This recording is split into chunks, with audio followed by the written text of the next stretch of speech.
MotorWeek is made possible by Auto Value and Bumper to Bumper and TireRack.com. Now, Beth, the Shelby Lancer seems to mark some changes in the relationship between Shelby and Dodge. Right. Now, past Shelby creations were fast and handled well, but the Lancer is the first Shelby that also aspires to luxury.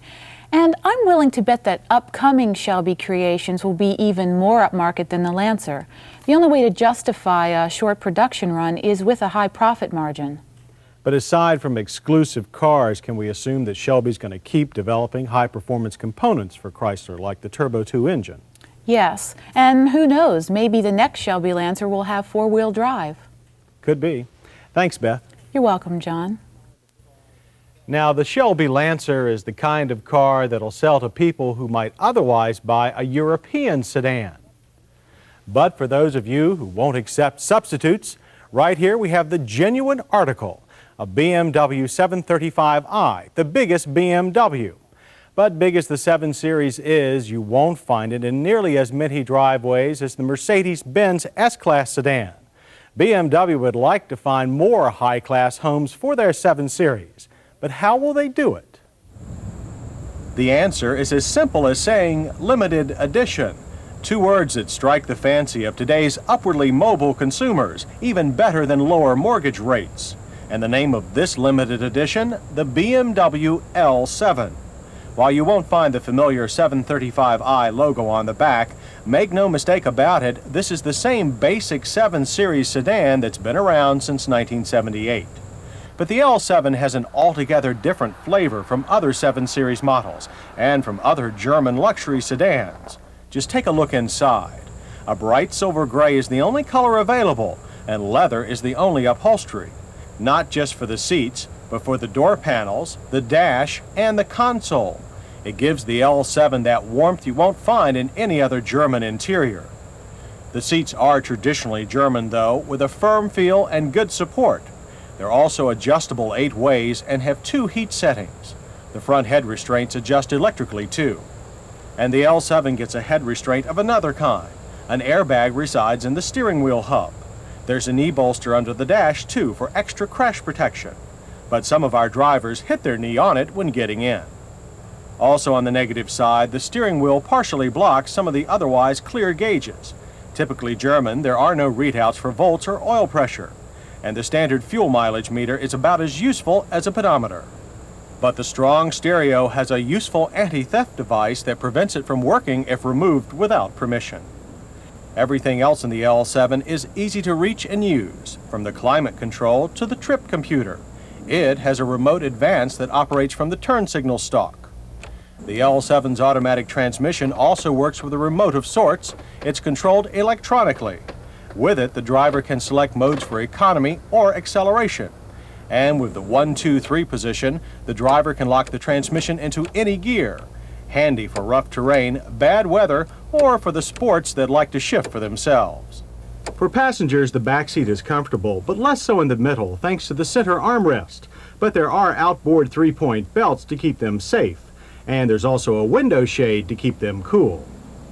Luggage room is abundant. There's easily enough space for carrying 5 passengers worth. But carrying ability means more than space. It means power too.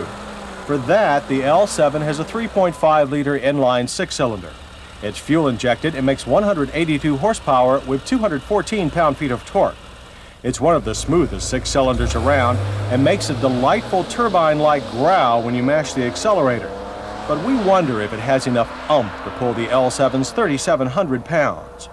Quarter-mile time was a mediocre 18.4 seconds at 78 miles per hour. 0 to 60 was average at 11 seconds. Transmission settings made little difference in these tests. However, with a top speed of 125, it's clear that the L7 was designed more for autobahn cruising than boulevard dragging. While initial acceleration doesn't glisten, rapid deceleration does. The L7 gets anti-skid brakes. Perhaps that's not a big deal for BMW, since even the 3 Series BMW gets them as standard, but it means a lot in an emergency.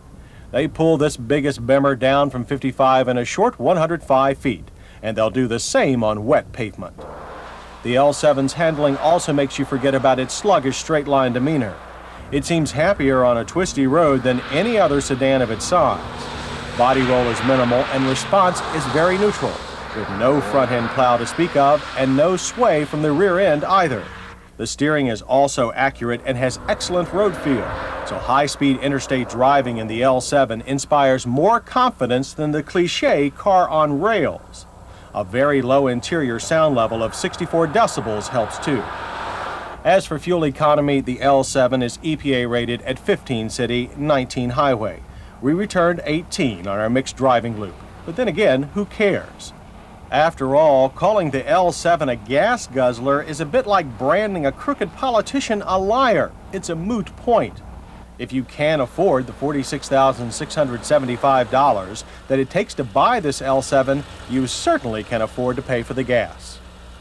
Even for that price, the L7 hit us just right with great handling, braking, and high-speed stability. But most of all, we like those un-German qualities of the L7. The over-generous use of excellent leather, the light colors in the interior, and the electronically controlled automatic transmission. As for misses, we didn't like the L7's initially pokey acceleration, or its partially blocked gauges and lack of full instrumentation. On safety matters, the L7 passes on all counts, with standard halogen headlights, radial tires, and stronger 5-mile-per-hour bumpers. It also has a passive restraint for the driver and safer 3-point safety belts for the outboard rear seat passengers. So the limited edition L7 isn't exclusive just because of its 1,500 car per year production run. It offers all the things you'd expect, plus the humanistic interior qualities with driving fun that other German luxury sedans lack, all of which gives it unique appeal. And that puts BMW one step closer to parity with the other exalted German car maker. And we can hardly wait to see the next step, the all-new and more powerful 735i that BMW will have in the showrooms this summer. Now, if you have any questions about BMWs or any cars for that matter, address them to MotorWeek, Owings Mills, Maryland, 21117. That's MotorWeek, Owings Mills, Maryland, 21117. Lots more road tests in store every week here on MotorWeek. We'll see you next time.